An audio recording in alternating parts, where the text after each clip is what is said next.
Hello, everyone, and welcome to the Western Spirit. Today we have someone very special for the second time, but this time in person, right before she goes back to the UK. So today we have with us Natasha Hausdorff, and I'm going to get this right. Natasha is the legal director of UK LFI Charitable Trust, which is an organization of barristers. I'm very bad at this. Barristers and attorneys, which is in English, American English, that is working to uphold, as Natasha told me, the law in its right form in regards to Israel. Did I get that right? Absolutely perfect. So, Natasha, it's amazing to have you with us now that you. I got the official stuff out of the way. And so I wanted to start, first of all, by saying Mazel Tov on lighting the torch on Independence Day, which is, for anyone who's outside of Israel, it's a big deal here. And you lit the torch together with former NBA player Omri Caspi, if I remember correctly, and Ben Shapiro. Ben Shapiro, we all know who he is.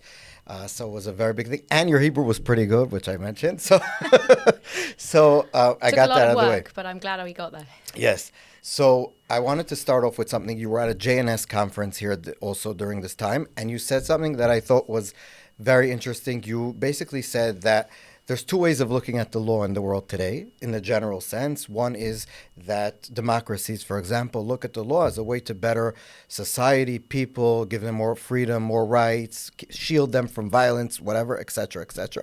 And others, which are the despots and dictators and bad actors, who look to use the law to make their power, get more power, basically.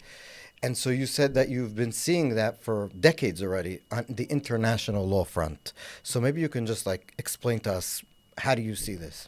Well, of course, perhaps not to get too deep into the jurisprudential philosophy of all of it, but there are lots of different theories about what law is, what law should be.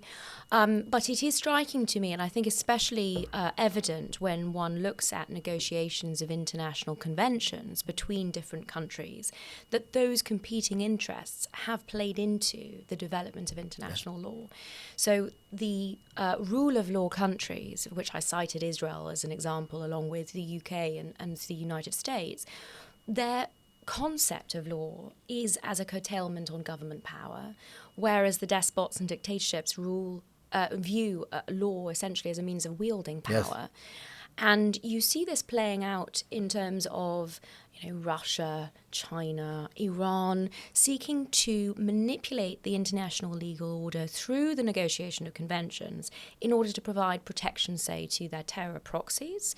And they are essentially pushing the mantle of international law itself and manipulating the framework against Western interests. Can I give an example maybe, and you tell me if it's right? So one of the things, we did an interview with Hillel Neuer from UN Watch, and he was telling us that, well, I think it's not even a secret. You don't need him to tell us, but we were talking about the fact that in all the UN bodies that are meant to, look at human rights and at the application of international law, you'll have dozens of countries like Iran, Somalia, Syria during Assad's time, and probably during this one's time, Iran, all these countries that do not, but they're the ones that are, applying international law, right? Most of the time in those sorts of contexts, what you're seeing are political discussions as opposed to actual legal ones. I mean, one example would be negotiations over Additional Protocol 1 to the Geneva Conventions, which thankfully sensible states didn't see it was appropriate to become party to, right, because of the way that the text was being drafted.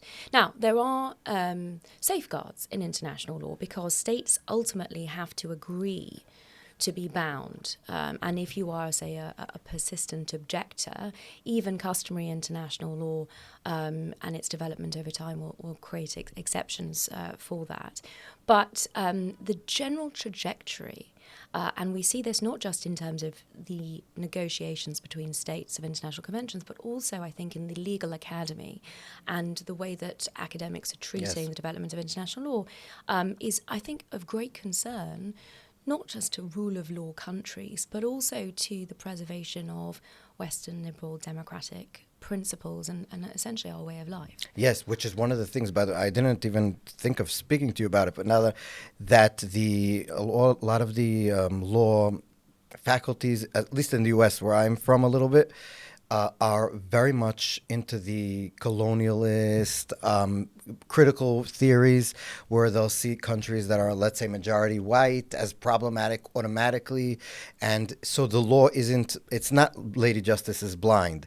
It's depending on your race, your ethnicity, your socioeconomic conditions in your country. That makes it whether you're right or wrong, which is very, I think, just objectively bad, but that's just my position. There's an additional layer to the ridiculousness around this, which is that these constructs are being entirely misapplied where Israel is concerned. Yes. So, colonialism is inverted, where we see that Israel is the decolonization success story. After the Ottomans, after the British Mandate, Israel re-established itself.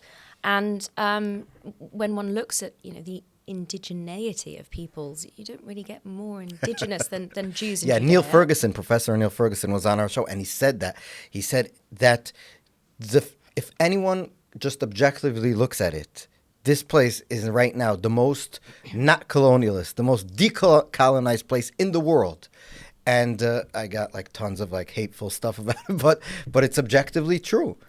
Yeah. So obviously, and also one of the things that is weird also, and probably we're going to say it and I cut you off, is that in Israel, we're majority not white. Right. So it's you're the white colonialists, and most people here are I'm white, Ashkenazi, but my wife is Iraqi and Persian, so my kids, I assume, are half white, but why are they why is the white one that's more, but even more than that, most Israelis are not white in general, so why is that? Why are we considered white? Because it's probably politically much easier to say that we're white, and then everything's more simple.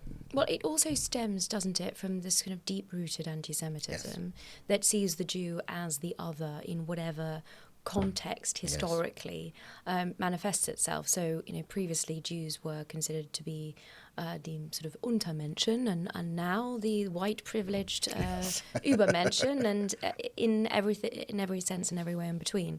The key, though, I saw a very somewhat entertaining video of Israelis being interviewed on the street of every colour of the rainbow and being asked to say or introduce themselves as a white colonizer.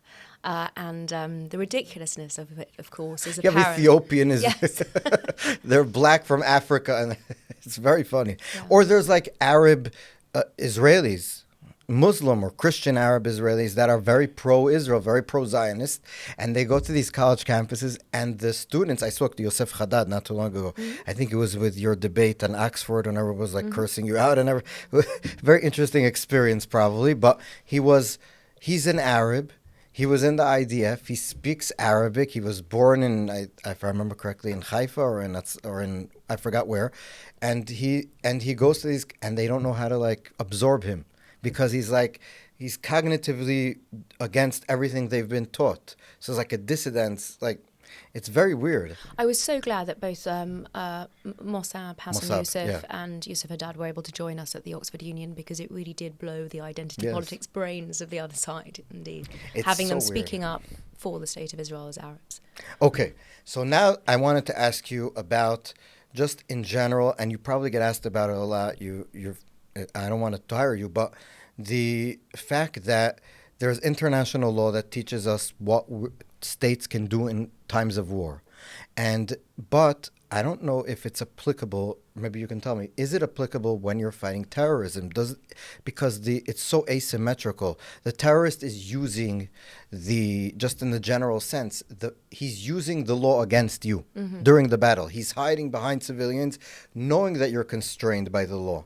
And so the law is becoming an incentive for him to hurt civilians. Yes, that's absolutely right. And it's part of Hamas's tactics and strategy in simply seeking to survive.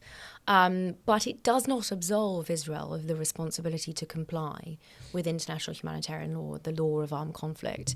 It presents enormous challenges. And I saw some of those with my own eyes when I was in Gaza in September, in terms of the tunnels that the IDF are dealing with, in terms of the civilian houses that have been booby-trapped by Hamas.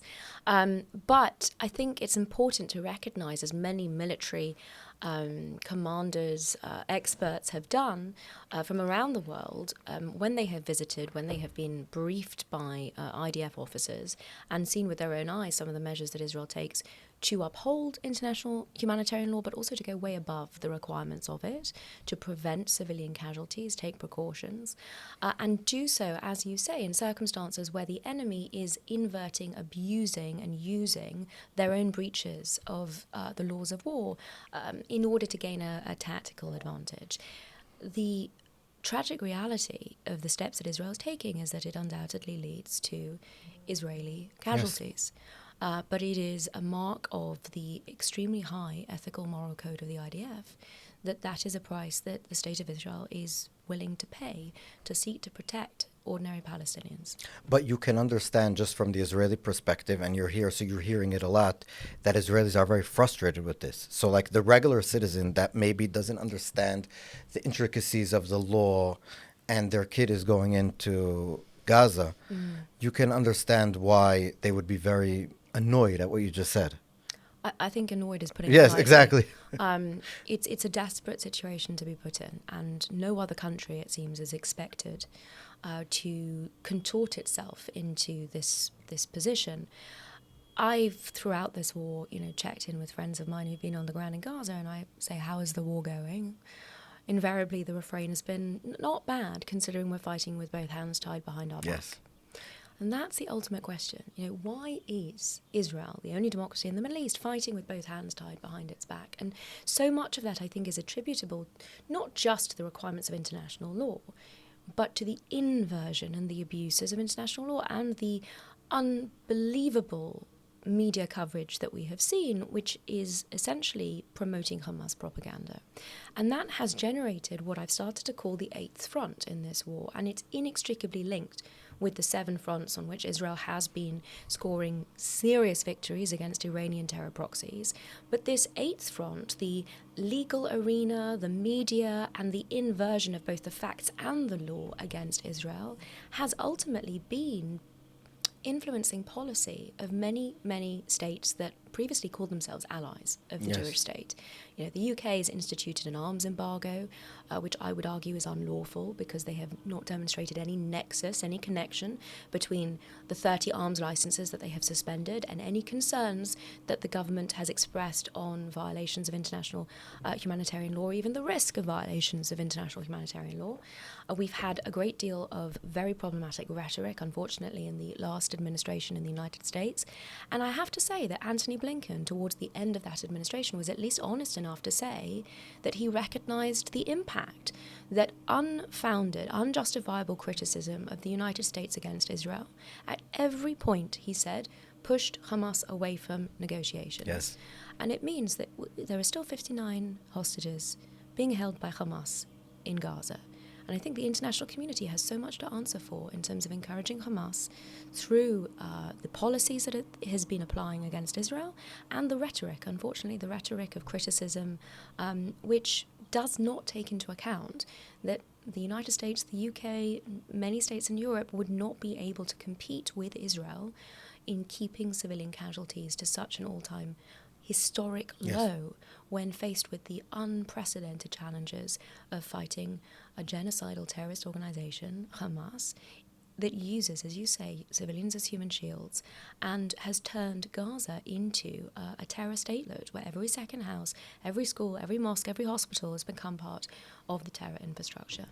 And we had John Spencer on, who explained to us that he's one of, I think, the world's leader in urban warfare studies, and at West Point, where they teach all of American officers when they.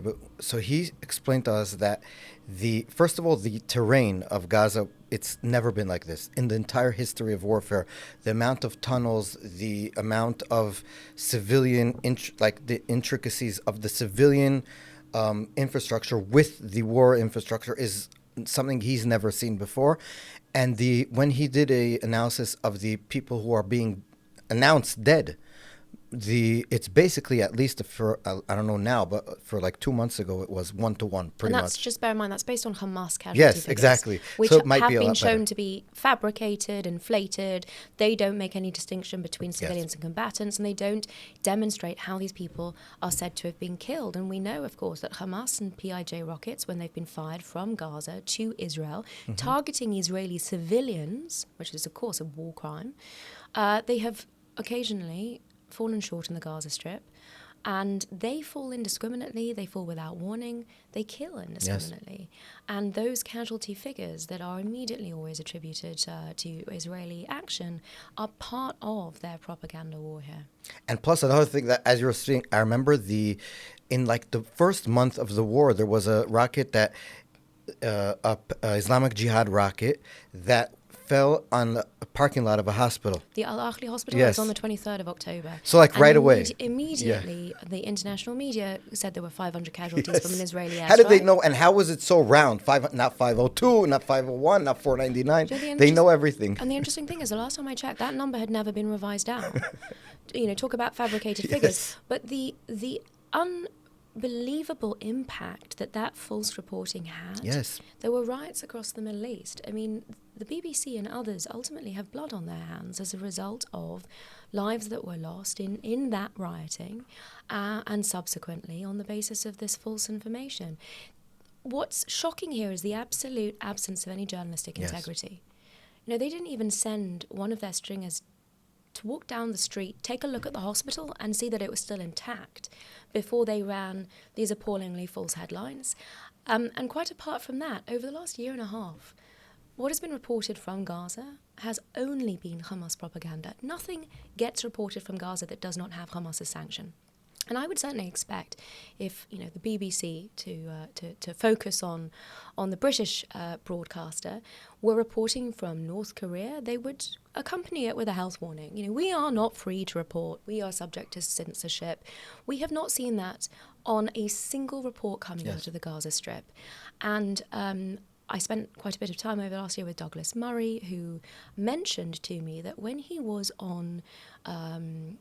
embedded with the IDF in Lebanon, he was there with a number of other journalist colleagues. That was something the IDF were able to do in southern Lebanon. It hasn't been feasible in Gaza because of the immense security challenges that the war has presented. But he mentioned that colleagues of his had been perfectly open about the fact that while embedded with the IDF, they needed to be very careful about what they reported because of their colleagues in Beirut. That if a BBC reporter, for example, theoretically, I don't know if the BBC were there, but if whoever a reporter it was had said something that was anti-Hezbollah, that was taken on the wrong his way. colleague in Lebanon would be punished. Hurt, maybe. That was the insinuation, indeed. So it's not just Hamas, it's all of these Iranian terror proxies that are influencing media coverage through fear and intimidation, and the international media appears entirely complicit and happy to coordinate and cooperate on that basis. And Natasha, one thing that I think we should mention is that there have been protests in Gaza of people against Hamas. Yes. And we know in the last few days, Hamas has been executing the leaders of these protests. Yes. This has been, and in very public fashion, and so that people will be scared to protest again. Yes. And I really have not seen anything pretty much in the Western media about it. So it's like we're saying that Israel is doing all these war crimes, taking all Hamas figures, everything. And then when someone in Gaza is saying, wait, Hamas is the problem. I'm protesting against Hamas as a Palestinian, and then gets murdered. And his picture put out in all of the social media sites of Gaza so that people will be terrified of trying even. Yeah. No one talks about it. Well, I also remember in November last year when Ohad Khemo was going and interviewing Palestinians as they were leaving, I think, Jabalia, and they were grabbing the microphone from his hands. We hate Hamas, we want to kill Hamas, all these kind of stuff. So I saw that on Israeli media, but nowhere else. Yes, it's unbelievable. So like you're saying, so they say that Israel is killing the Palestinians and all this, but the Palestinians themselves, at least in some part, are saying no. It's the maybe not no, but it's also Hamas, and no one's like picking. Everybody's no, it's Israel. It's Israel. But actually, in those interviews, they did say the Israelis are saving us. Yes. They're giving us humanitarian assistance. So it definitely does not fit with the narrative that the Western media want to portray. But it's also, I think, entirely consistent with this other grievance that we should express with the international media, which is this complete denial of any agency to Palestinian Arabs. Nothing that happens is ever a consequence of the indoctrination for generations to terror, the incentivization by the so-called moderates and the Palestinian Authority to terror. It is always as a result of the inversion of all of these legal terms, occupation, ethnic cleansing, colonialism, apartheid, and now genocide. All of these terms are being abused, inverted against Israel to accuse the real victims of these crimes and actions at each juncture of committing the very violations that were committed against them. And the terrorism and corruption and the abuse of their own people by the Palestinian leadership is entirely whitewashed. Yes, and no one even talks about it because it's against the narrative, and even one of the things that I remember was that it's that, and on the fringes, it's not even the fringes anymore. In these college campuses and all these other places, it's not that they don't have any agency; they have agency, and they're doing the right thing by killing the Israelis. So, like I remember, like a week after October 7th, there was a video of Judith Butler, the feminist icon of the radical feminists, that said that Hamas and Hezbollah are natural allies of the feminist movement in one of the colleges. And she got a standing ovation for saying this. And it's so crazy, but it's not. Because they really believe that these types of people are doing very good things. And so, yes, a lot of people they have no agency, but they're more growing in the West. You have the protests in London, where you're from, of these people that really hate the Jews. They love people. Eric Weinstein told me Hamas understood how many people in the West that we didn't understand, that we in the West didn't realize. How many people in the West really like when Jews are being killed. They love it. And when the Jews stand up for themselves, it's very difficult for them. Because it's like, so I think we should put that on the table. It's not just that they don't have agency. Those are the nicer ones. Right. There's a lot of people that really like when they kill the Jews. Okay, I wanted to talk to you about just one last question on that, is that let's say we took all the politics and all of the problems that we just spoke about, and we just apply international law as it should be applied, as it was meant to be applied before all these interests took place. Would Israel be able to is Israel doing more than it should? More than it needs to? In terms of its conduct of the hostilities in Gaza? Absolutely. So what would be able to do less? And so maybe mothers of those soldiers that are annoyed, like you said, it's an understatement, that want their sons to be safer, to have less of a chance to die.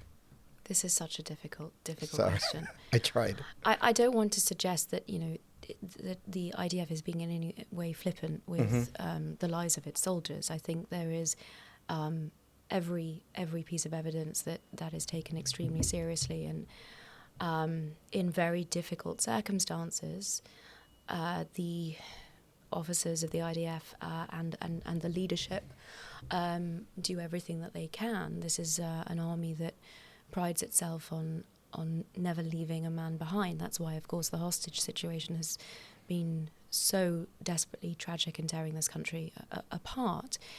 It's also, unfortunately, one of the reasons that these terrorists target these weaknesses, if you will. I mean, in many respects, I think it's a strength, but it is certainly viewed by the enemies of Israel as a weakness. I would say, though, that the way that Israel has developed responses to unprecedented challenges is a demonstration of the way that the kind of ingenuity of the IDF and Israel's security services generally, to developing approaches that are certainly consistent with the laws of armed conflict. I mean, one example would be the Beeper attack. And when I took part in the dress rehearsal of the ceremony for Yom Ha'atzmaut, Yes. it was Mossad extraordinary agents were to there. see 3 Mossad agents that were responsible for the Beepers who were being honoured. Incredible to see their participation there. But, this is the most targeted, precise strike that one could possibly imagine. And still they're saying it's like too much, it's killing too many innocent people. Well, of course, the argument that I heard immediately after by some so-called experts It's indiscriminate. was that it was indiscriminate. But it was the most discriminate. Absolutely. It was in the beepers of the Hezbollah fighters. Which were issued to, the combatants specifically. Yes. So that would be one example. But I also recall in September, I was here with a military expert panel. And we had briefings, including from General Goldfuss, who was responsible for the Southern Command. The Southern Command, and specifically determining what to do about the tunnels. Yes. And I'm sure you'll remember, as I do, at the start of this war, the notion of Israeli soldiers going into Hamas tunnels was unthinkable. It represented the unknown, the danger. Well, by September, we were told that the IDF was fighting through the tunnels faster than it was fighting above ground. And it was, in fact, using Hamas tunnels to surprise and attack Hamas terror units above ground. That's extraordinary, but it was based on, analysis of these tunnels, a recognition that they weren't built as offensive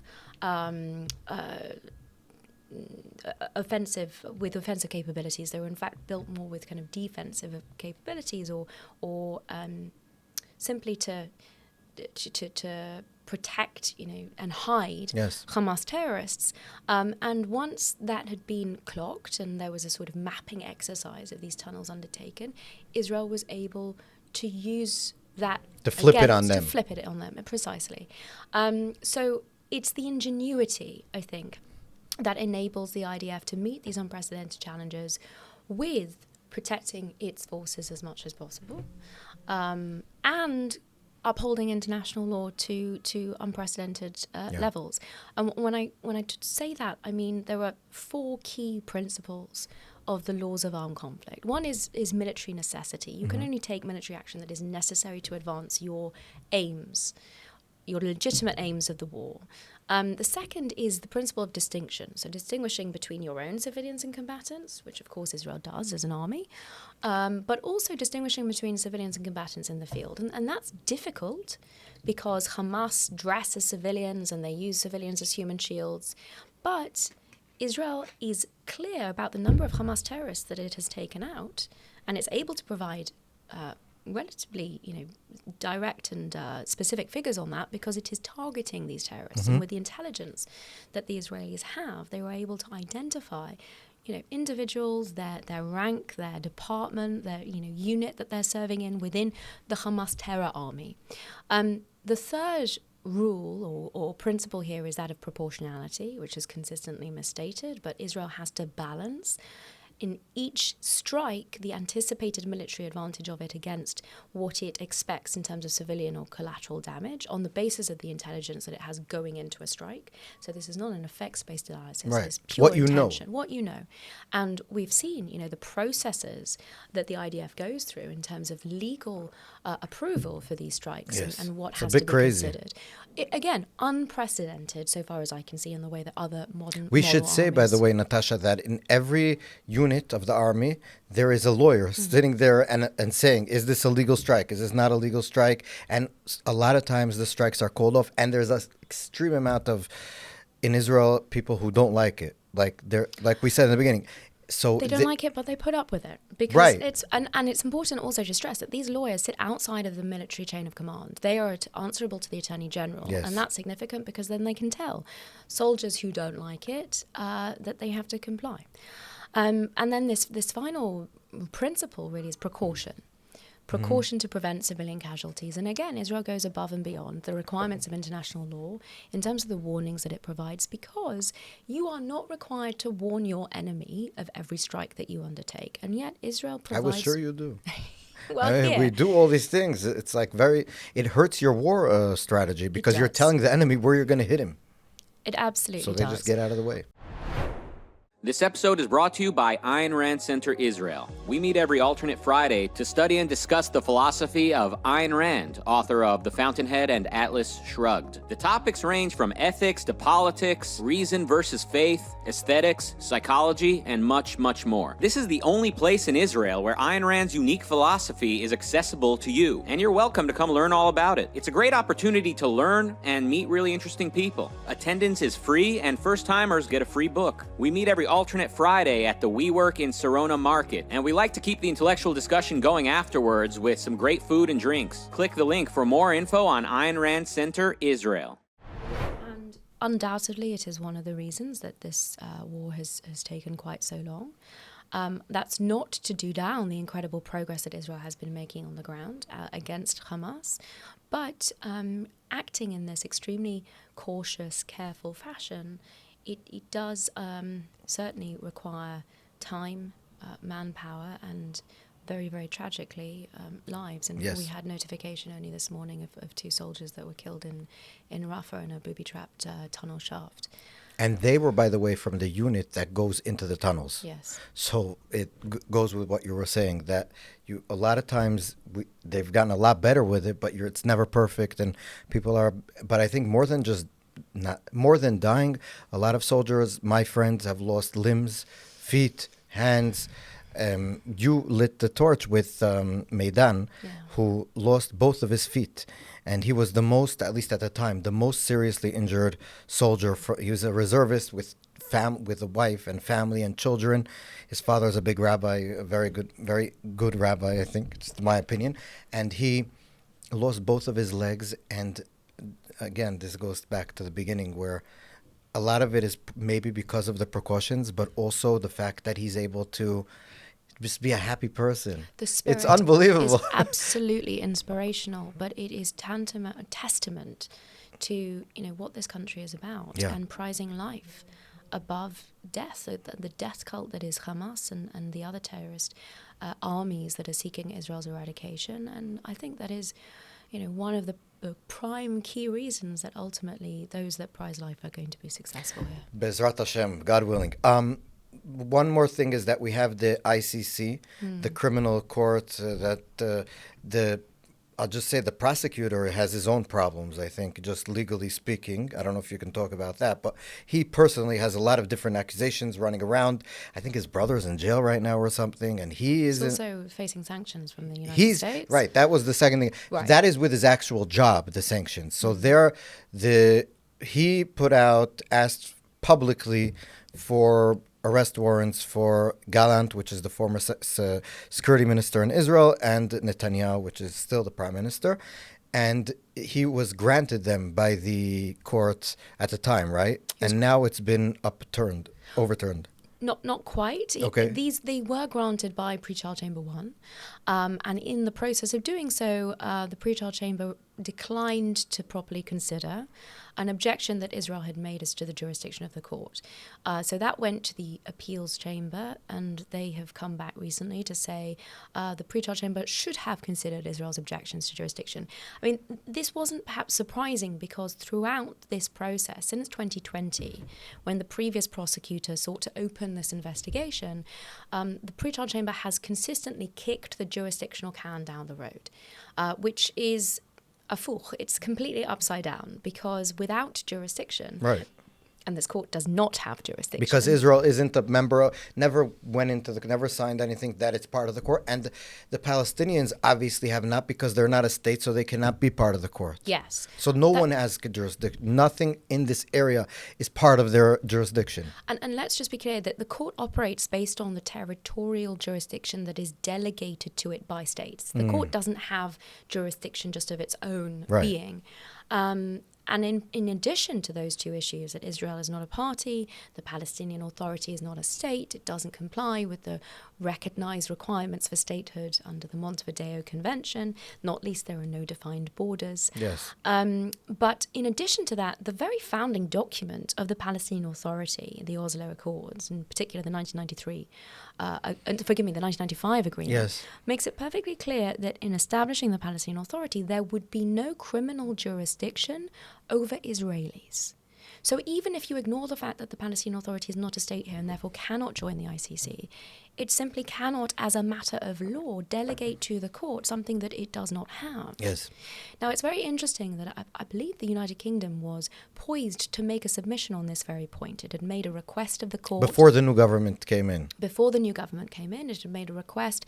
The submission had then been drafted by the Foreign Office lawyers, not known to be fans of Israel. But this was a submission that was being made in the UK national interest to hold this court to account, to say, it's important as a member state, we expect you to act according to your jurisdiction and not outside of it. And the bizarre sequence of events occurred after the election, unfortunately, where this government did a complete U-turn and didn't end up submitting this, this submission. So on all of those levels, jurisdiction is a problem. There's also a very important plank of the 2021 determination by the pre-trial chamber when this investigation was first opened.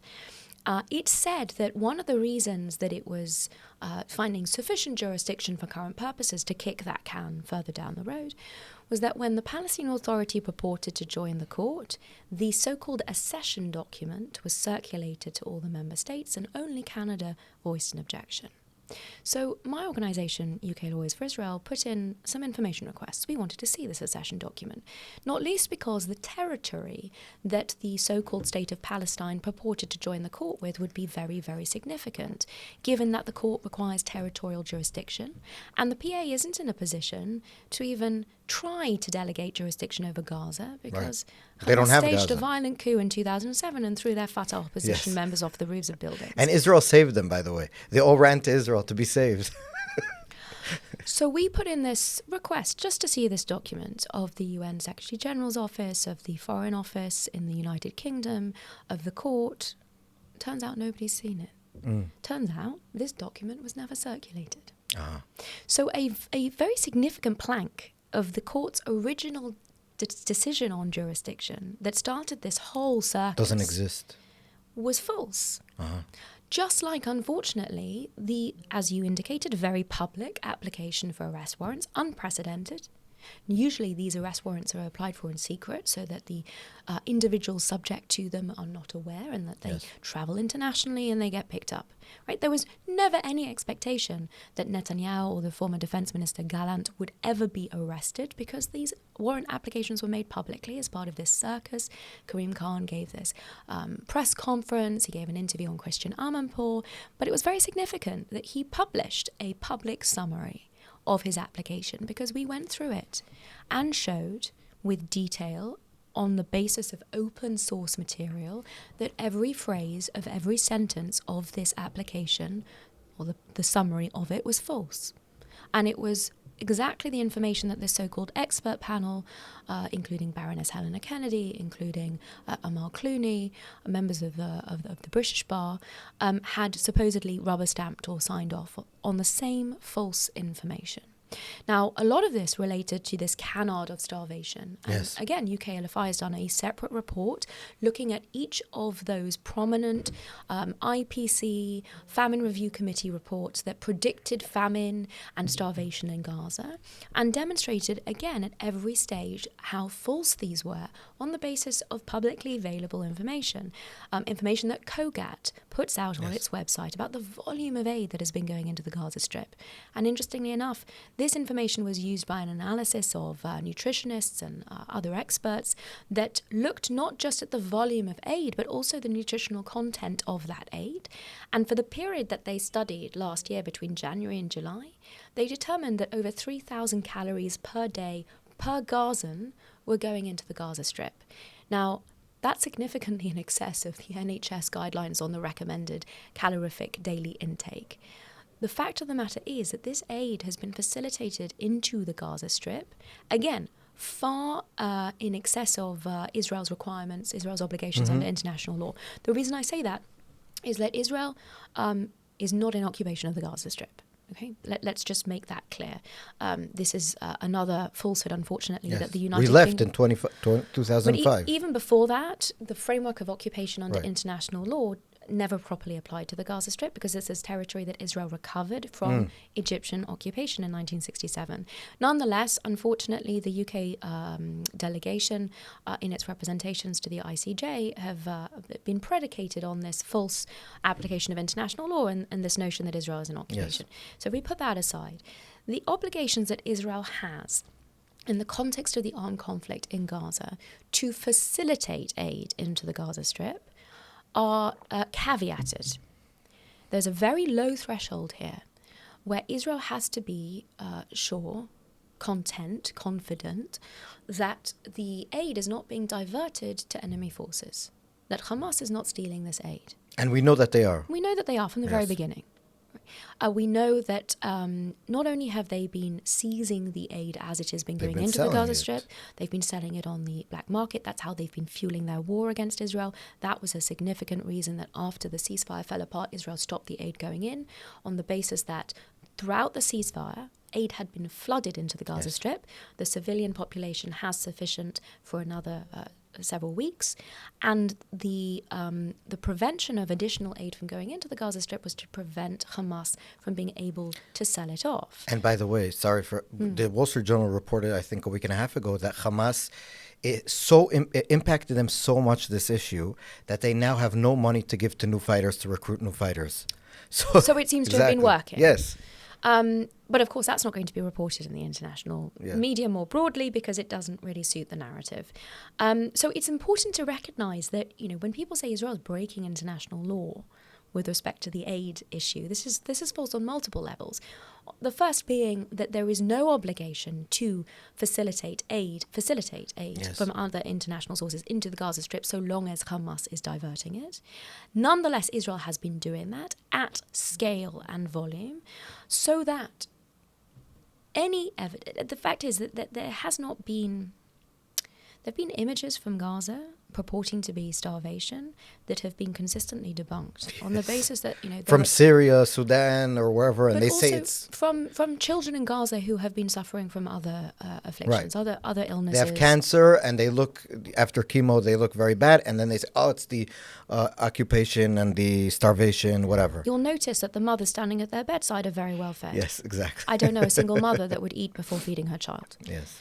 But if you put that aside, to the extent that there is anyone going hungry in Gaza, It's Hamas. there is only one address to which complaints should be sent, and that is to Hamas. Yes. Because they have also been shooting civilians who have been seeking to access the aid that international organizations have facilitated into the Gaza Strip. And to the extent that these international organizations that are responsible for distribution are not being honest about what Hamas is doing to that aid in the Gaza Strip, they are responsible not just for any issues that the civilian population are encountering in terms of access to food, but also for the continuation of this Hamas propaganda and the encouragement of their terrorist activities against Israel. And that is inexcusable, and it is the cause of so much suffering, not just of Israelis and those soldiers that are losing their lives, but of course also Palestinian civilians who have been kept in Gaza this entire time. I think that's also an important point to raise. This is unprecedented, that a civilian population has been prevented from leaving a war zone, completely in violation of Egypt's... And they want to leave. Well, many of them do, Yes. and they should be allowed to. Now, where are the real violations of international law here? On Egypt's side, no, they're not. First of all, they're not letting in aid. At least not now. They can't because Israel is controlling their border. Because they've been letting in until Israel went in there. They were letting in weapons and other contraband, but not aid. And in order to get out through Egypt, you would have to bribe the officers on the Egyptian side. Thousands of dollars. And the Gazans aren't so rich. So only the top 1% of the Gazans, the ones that are very close probably to Hamas, which is why they have a lot of money, were able to escape. So Hamas members were able to smuggle their families out of the war and keep the poor civilians who have no money, no jobs, no nothing. As because human shields. Exactly. And no one talks about it. No. Yes, it's unbelievable. I was going to ask you what Egypt's part is, but we already said that. I want to just talk about something also that has to do with the way the narrative is. So not the Twitter / podcast universe was rocked by the Joe Rogan, Douglas Murray versus Dave Smith thing, which is, I think, weird also that Joe Rogan wouldn't have Douglas Murray on by himself. He needed like a babysitter of a comedian that. So Douglas Murray can be very scary. Yes, I know. He's a very scary person. And you're friends with Douglas. And one of the things that became this big thing was that he basically, there's two things. Number one is the question of expertise and just opining.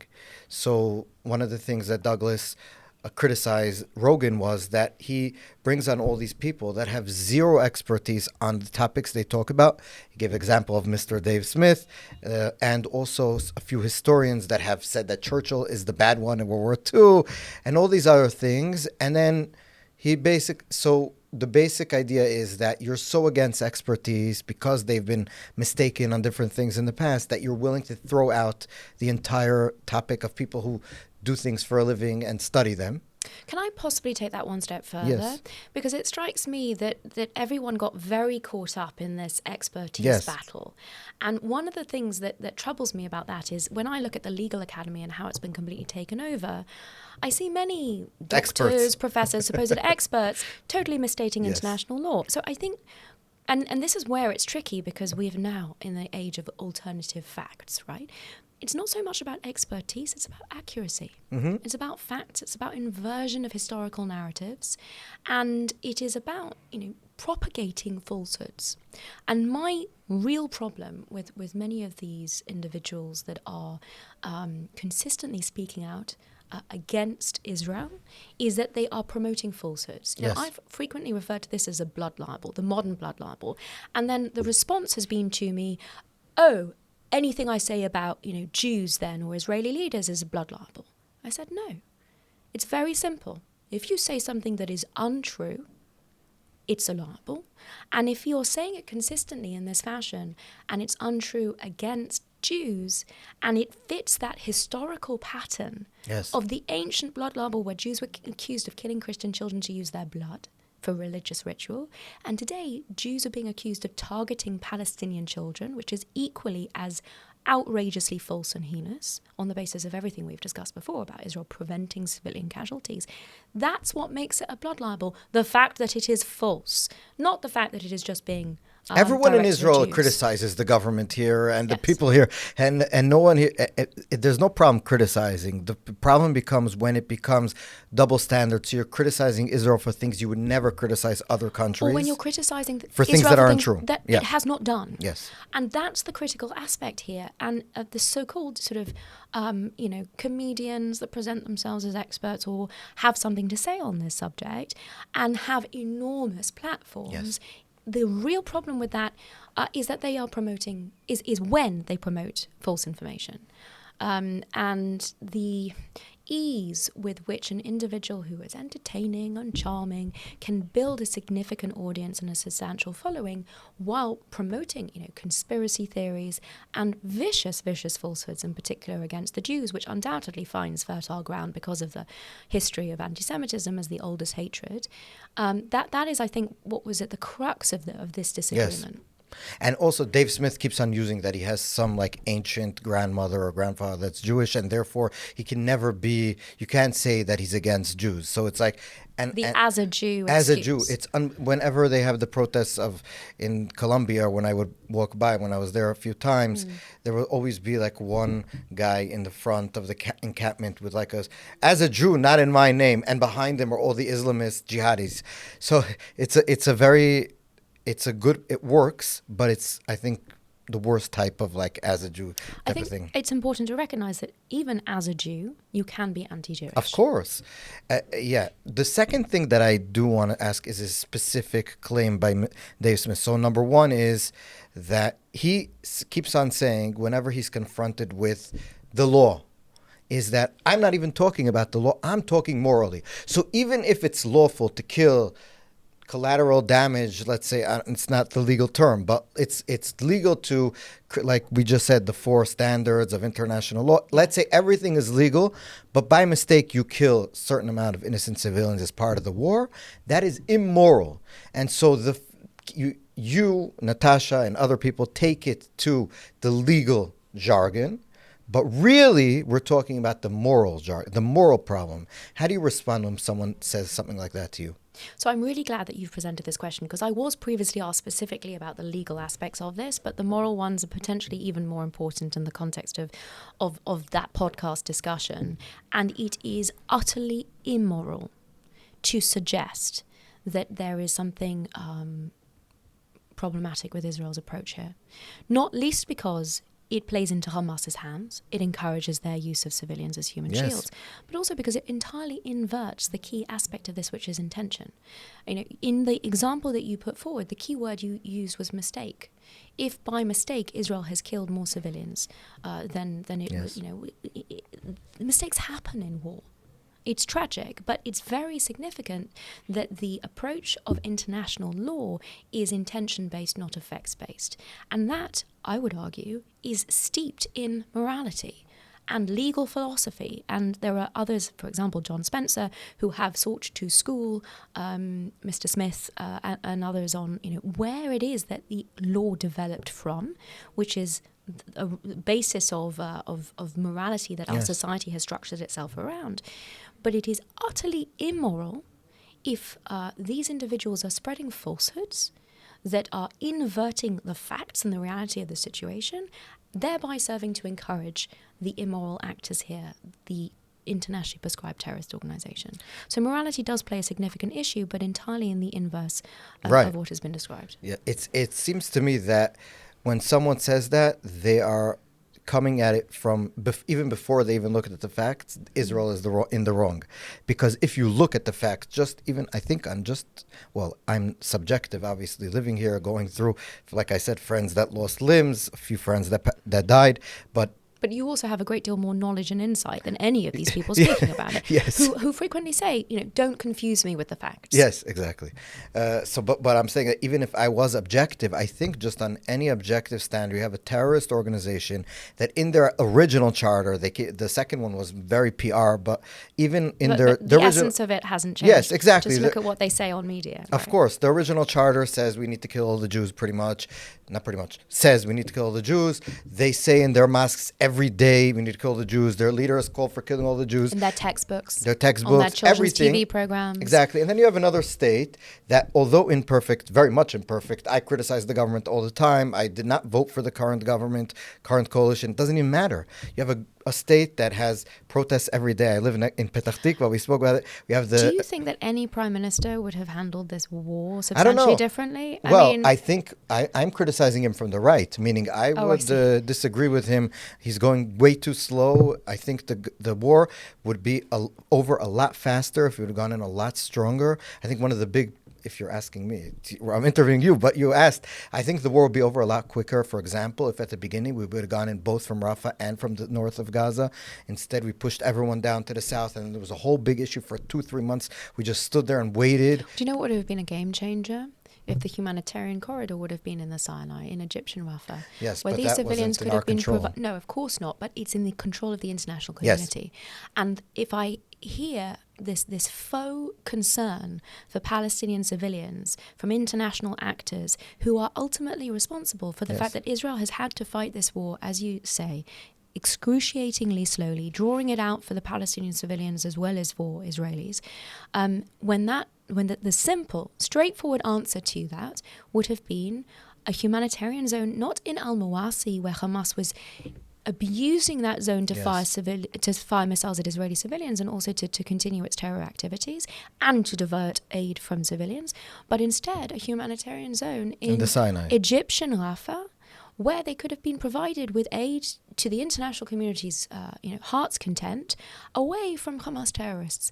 With facial recognition now, the ability to differentiate between those that are known by intelligence to be involved with terrorist organizations and those that should qualify as civilians and be facilitated an exit to a humanitarian zone, it would have been an absolute game changer. Yes. But as you say, that is not within Israel's control, because even if it had raised the issue of Palestinian civilians being permitted into Egyptian territory, Egypt threatened to tear up the peace agreement. Yes. And also we should ask just in general, why none of the Arab peoples around us, the Arab countries, are willing to take in the Gazans? I think the answer to that is very simple. Yes, I'm asking it rhetorically. Right. It's obvious. But some of our viewers Right. might not They fully don't want them. appreciate, but might not fully appreciate that the Palestinian Arabs have been used as pawns in a war of annihilation against Israel since the very establishment of the State of Israel and subsequently the founding of exclusive Palestinian Arab national identity in the 1960s. But through UNRWA and the perpetuation of this refugee status, which is exclusive to Palestinians, in that it is handed down generation to generation. Nowhere else does this exist. And through the consistent teaching that when Israel is wiped off the map and when the Jews are ultimately pushed into the sea, these people will be resettled in Tel Aviv, in Haifa. Abu Mazen, Mahmoud Abbas is from Tzfat. He keeps on saying he's going back to Tzfat. He's 90 almost. I don't know when he's going to get there, but we'll see. But yeah, no, you're right. We spoke about this also with Itamar Marcus from Palestinian Media Watch, that it's like every day they are being told from childbirth all the way to their deathbeds that they will come back, the Jews will be wiped off, the state of Israel will be wiped off, even the moderates, quote unquote, in the Palestinian Authority. So they're not Hamas, whatever, but they teach their kids, you will be back in Tzfat, you will be back in Yaffo, you'll be back in Ramle and in Lud. And they incentivize the terror yes. that is they give money to terrorists. Deployed to seek to achieve those aims through the Palestinian pay-for-slay policy, which it seemed, again, through Itamar Marcus published a segment of Palestine Authority television, where Kadura Faraz, the Palestine Authority Prison Affairs Minister, was explaining how important the International Committee of the Red Cross was to the payment of those terror salaries, because they provided the paperwork that the terrorists designated where they want their salaries to be paid to. Extraordinary. But that was his excuse, that the payment of salaries to Nukhba terrorists had been slowed down because, of course, under international law, there is no basis for the International Committee of the Red Cross to have access to terrorists who are not prisoners of war. So Itamar Marcus is doing fantastic work, and it's extremely sad to me that the material that Palestinian Media Watch puts out with English subtitles, which is Arab media and in particular Palestinian Authority. No one on the BBC is putting it up. No. Exactly. No one on Sky News, no one on CNN. It's only when they can somehow pin it on Israel that it's put on. Last question before we go, because you have a lot of stuff to do. So the last one is, not too long ago, I think it was a week and a half, maybe 2 weeks ago, you were at the British Parliament at some committee, and I found it, as you say, extraordinary. I don't know how to use that word, but to me it was extraordinary, the tone in which people were speaking to you. Meaning there was a panel, I guess, of members of parliament, and they were all like, they hated you. No, I mean, like, not you personally, but the position that you took, as in just supporting what all we spoke about just now, basically. And they were attacking you and even laughing at you at some of the points and just berating you. You know, that's the way I saw it from the YouTube. Yes. And I was looking at it and I was like, this is the British Parliament. You might have problems with Israel, but we're an ally of yours. How did you explain it to yourself, what you felt there, what you experienced there? Look, I can't say that I was particularly surprised. No? Although a lot of people have copied me into complaints, because it is, I suppose, it's interesting you used the word extraordinary. Yes. Because unfortunately the chair, it was apparent to me afterwards in the recording, was consistently muttering extraordinary and delusional under her breath about my evidence. Slurs that I believe I should certainly have an opportunity to respond to. She's a member of parliament, but she's not just the chair. She is a member of parliament, and she also serves as the chair of the Foreign Affairs Committee. Wow. That is in the midst of an inquiry into essentially how to achieve peace in the Middle East. Yes. The best way to do it is to attack and berate the one of the sides. Well, I didn't see myself as there to present a particular side. Right. I was asked by the committee, they reached out to me, to provide input on what international law says about a variety of issues. And I was particularly motivated to attend when I saw some of the previous evidence sessions and the total false information that was being presented. Not least the PLO representatives in the UK was still referring to this supposed determination by the International Court of Justice that Israel was plausibly guilty of genocide. Right? I'd given evidence to a previous committee in Parliament last year where I addressed the ICJ Provisional Measures Order, which said nothing of the sort, was then utterly vindicated less than 30 hours later by the president of the ICJ who wrote that order. And a year later, nearly to the day, we're seeing, consistent misinformation that had essentially been debunked. And no one in the parliament said, listen, it's not really true. Not a single pushback. Are this is bipartisan? There's people from the Conservative Party, from the Liberal Party. Yes, but of course, because Labour of the election result, the vast majority of the committee comprises Labour MPs. You've got the Liberal Democrats and you've got Conservatives. You ask me why, and I think it ultimately comes back to everything we were discussing before about the weaponization of international law and the absolute lack of journalistic integrity here. Because these politicians probably know as much about Israel as they know about Zimbabwe or Sierra Leone. Yes. But they are basing their assessment entirely on the Hamas propaganda that they have been inundated with, not just for the last year and a half, but unfortunately for many decades prior to that. Hamas is a very adept PR operator, and it has utterly taken over the narrative and, unfortunately, in some respects, the minds of these members of parliament. And so when people who have heard those falsehoods and embraced them for such a long time are presented with facts, I mean, that's all I was explaining. The disconnect there, unfortunately, manifests itself in some respects. It was extraordinary.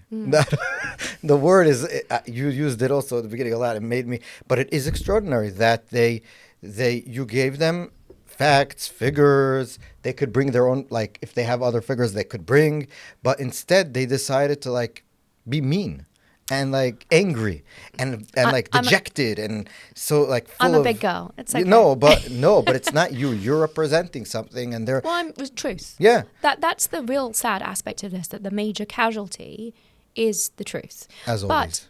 But the reaction to the video of that committee hearing and likewise to many of the media interviews that I give is extraordinary in a good way. Yes. Because it does, I believe, serve to reveal how ridiculous these false preconceived notions that they are continuing to hang on to are, and how unable these journalists and these politicians are unable to deal with the realities and the facts when they are presented with them. Yes. And I fundamentally believe that the truth will out, because the facts and the law, the realities, the history, is all very much on our side. And when that's the case, you just need, I believe, to be consistent and to be forthright. And to take opportunities when they are presented like this to present to parliamentary committees, as I do, and I travel around the world now and do this, and I will very gladly engage with anyone that wants to engage and discuss, but also with Francesca Albanese. I was asked to debate her relatively recently.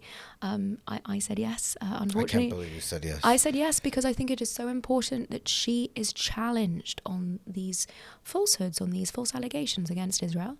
Unfortunately, she declined, but not surprising. I remain willing, able, and committed to challenging any of these individuals that have made a career out of spreading falsehoods against Israel, because it fundamentally jeopardizes the rule of law, and the weaponization of international law might be starting with Israel, but it's not going to end there. And I think it's in the interests of every Western liberal democratic state to stop this in its tracks as soon as possible. Natasha Hausdorff, was a pleasure talking to you. I want to say, first of all, thank you for all that you're doing. I don't say for Israel because it's not for Israel. It's for Western Western values and Civilization, civilization. So thank you so much for everything you do, and it was a pleasure talking to you. And we'll see you next time you're in Israel, because you're going from here to the airport. So thank you so much for being with us. It's my pleasure. Thank you for having me.